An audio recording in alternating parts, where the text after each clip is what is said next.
आणतील आणि त्यांना तुम्ही प्राधान्य द्या. तुम्ही आमदार आहेत ना, तुम्ही आमदार आहे. बीजेपीचे आमदार कोण आहे आता? तुम्ही आहे. तुम्ही बोलायला पाहिजे. तुम्ही जर सगळ्यांचं ऐकून घेशाल तर तुम्हाला पुढच्या पंचवार्षिकला त्रास होईल ना. प्रत्येक वेळेस गिरीश भाऊ दुसरे लोक आणतील आणि त्यांना तुम्ही प्राधान्य द्या. तुम्ही आमदार आहेत ना, तुम्ही आमदार आहे. बीजेपीचे आमदार कोण आहे आता? तुम्ही आहे. तुम्ही बोलायला पाहिजे. तुम्ही जर सगळ्यांचं ऐकून घेशाल तर तुम्हाला पुढच्या पंचवार्षिकला त्रास होईल ना. हे मी लिहून देते तुम्हाला, मी सांगते. मी आणि याची काय गॅरंटी की आपल्याशी परत गद्दारी करणार नाही. मग तुम्हाला हे मी कळवलं होतं. मी नाही, आमच्या मामाला निवडून आणायचंय. मग तुम्ही बोला ना मामा, तुम्ही आमदार, तुम्ही स्थायिक यातले बाकीच्यांचा संबंध येत नाही त्यांच्या तिकीट द्यायचा. आमदारच तिकीट देईन असा निर्णय पाहिजे. मी नरेंद्र मोदी पर्यंत पोहोचीन की असं कसं काय करता, असं हे लक्षात ठेवा मामा. जसं सगळे आमदार बोलतात तुम्ही बोलायचं ना. कोणी बी येईन प्रवेश करीन त्यांना तिकीट, असं थोडी चालतं. मग 5 वर्ष आधी यायचं होतं त्यांनी आणि हे करायचं होतं. बीजेपीचा प्रचार एकटीने कमळ आणलाय पक्षा प्रभाग एकला. कमळ कुठे विसरले होते लोक? एकटीने आणलंय. मी एकटी आहे. सांगा तुम्ही, नंतर मी येईल पाया जोडल्या एवढे. प्रभागात कोण येत होतं? मला त्याचं उत्तर दे. तुम्ही हे मांडा ना की प्रभाग 1 मध्ये हे पळाल्यावर संगीता पाटीलने कमळ आणला तिथे प्रभाग 1ला आणि तिला तिकीट नाही. तर विषय काय आहे मामा? माझा राग नका येऊ देतो मला. माझा तुमच्याबद्दल काहीच राग नाहीये. मग तुमच्यावर दबाव येतो तर तुम्ही बोला ना, जसं मी तुम्हाला बोलते. तर आम्ही लोकांना फेस नाही करू शकत गल्लीतल्या. काय केलं तुम्ही? जर मला यांनी सांगितलं जसं की हे लोक येणार आहेत तेव्हाच यांनी डिक्लेअर करायचं होतं की बाकीच्यांनी माघार घेऊन मी फॉर्म टाकला नसता. मी तुम्हाला काय सांगितलं? तुम्ही म्हणजे टाकून ठेवा. मी काय बोलली? टाकणार नाही. मी इज्जतदार बाई आहे. कारण आपल्याला पळापळी पडत नाही. मी कोणत्याच पक्षात जाणार नाही. आम्ही प्रचार कोणाचाच करणार नाही. त्यांचा प्रचार करायचा, आम्ही कामं करायचे. मग आम्ही कुठे जायचं? पगार मी माझ्या नवऱ्याचा खाईन, दुसऱ्याला भाकरी खाऊ घालीन का?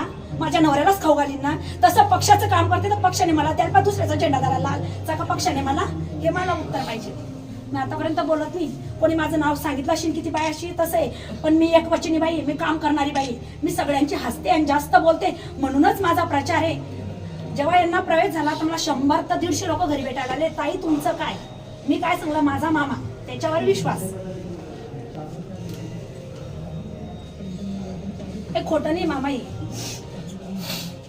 कोणीच नव्हतं ताई 8 वर्षापूर्वी. आणि पहिले मी निवडणुकला तुम्ही विचारा कोणी मदत केलेली आहे चारी नगरसेवक आणायला.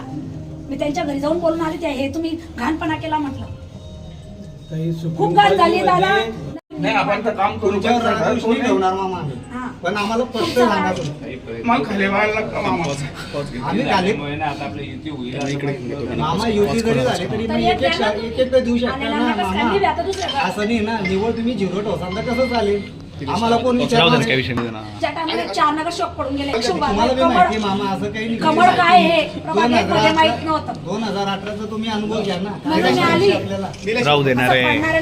आज जो विषय होतोय हे सगळं निवड मला आत्महत्या करावं लागली. एवढं मला टेन्शन आलेलं आहे.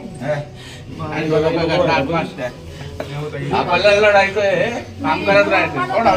खूप काम केलं. आपलं काम होतं. बघा आम्ही खाली पडले नंतर संपला विषय. आम्ही काहीच प्रचार करणार नाही. आणि आम्ही कोणाबरोबर फिरणार बी नाही. आम्ही घरी बसून जाऊ. कस काय फिरतील मामा कार्यकर्ता सोडून? तुम्हाला मला एक सांगा, तुम्ही जेव्हा आमदारला उभे होते 7 वर्षापासून प्रभाग 1 ची कोणती कार्यकर्ता येते मला असं सांगा. मी माघार घेऊन येईन. मला सांगून द्या. मी आज बी सांगून देईन. मी सांगेन की मी माघार घेते. आणि तुम्ही आधी बी मला सांगितलं लोकसभेला बी या की लोकांनी तुम्हाला काय तिकीट केलं, भेटणार तुमच्या नाही. नामाला काय केलं हे सांगा मामा. प्रत्येक वेळेस गिरीश भाऊ दुसरे लोक आणतील आणि त्यांना तुम्ही प्राधान्य द्या. तुम्ही आमदार आहेत ना, तुम्ही आमदार आहे. बीजेपीचे आमदार कोण आहे आता? तुम्ही आहे. तुम्ही बोलायला पाहिजे. तुम्ही जर सगळ्यांचं ऐकून घेशाल तर तुम्हाला पुढच्या पंचवार्षिकला त्रास होईल मामा. हे मी लिहून देते तुम्हाला, मी सांगते. मी आणि याची काय गॅरंटी की आपल्याशी परत गद्दारी करणार नाही. मग तुम्हाला हे याचं उत्तर कळवलं दिलं होतं. आम्हाला. मग लोकांना तुम्ही जे 4 म्हणता नगरसेवक पळाले. माझ्या प्रभागाचा नाश केला बीजेपीने. सगळ्यात पळ कुठे निघालं मग तेव्हा मी काम केलं. आणि आता आपण राजकारणच करतो. लोक मला धरतात. तेव्हा मी प्रचार केला त्या लोकांचा. तुमचे भाऊ पळून गेले, तुमच्या बहिणी पळून गेल्या. आमचं काम कोण करी? मला धरत होते लोक. म्हणून मी प्रवेश केला. नाही तर राजनीती मला नाही पाहिजे. माझ्या प्रभागासाठी मी उभी राहणार आहे. मला जर तुम्ही पहिले सांगून दिलं असं मी फॉर्म भरला नसता. मी माझ्या घरचं खाल्लं असतं. मला काही हे नाही, पण प्रभागासाठी मला नाही. आणि मंडळ 1 मधून आपलं भाजपचा एक पण उमेदवार नाही ना. तर मग एक तर द्यायलाच पाहिजे. एक मध्ये का देत एक द्यायलाच पाहिजे.